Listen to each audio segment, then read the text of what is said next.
Bitta chiqarsam bu xotin O'zbekistondan ko'chib ketish kerak bo'lib qoladi-da. Men qara. Men qarada. Zapislarda o'sha xotin bilan senga nima qilgan bo'lsa olib qo'y, tushundingmi? Tiqivor qonun bo'yicha, tushundingmi? Sen ham birovni bolasisan. Bitta uni bolasi bola, sen bola emasmi? Ha? Men nima senlarning oldingda turibman. Senlar ham o'zlaringni osib qo'yishmagin. Senlar ham ertaga bizgachi, senlar ham ertaga ish bo'lishmagin deb turibman, tushundingmi? Tushundingmi-ku? Alloh agar shu 1 oydan keyin, 2 oydan keyin yana to'liq natijalar chiqadi, ungacha agar shunaqa bo'lib haqiqiy, mana hozir men o'sha seni basharangga shunday qaradimda, bu bola nima ekan, otasiga rahmat dedim, tushunyapsanmi? Agar ertaga hamma 100% dokumentni ham qo'limizga olamiz, ha? Mana shu bola beayb deganda, o'shandan keyin men senga shunaqa ota-onangga chiroyli sovg'am bor, otangga ming rahmat seni.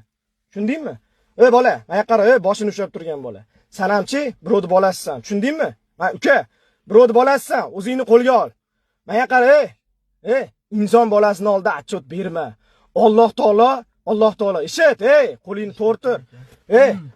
Alloh azobidan qo'rqdimmi o'sha kun, ha? Azobidan qo'rqdim. Keyin yana nima dedim? Rahmatidan umid qil dedim. Ha? Jannatda 8 ta eshigi bo'lsa, jahannamda 7 ta eshigi bor. Sen tavba qil, butun dunyo seni qarg'asa ham o'tmaydi dedimmi? Ha? Tavba qildingmi?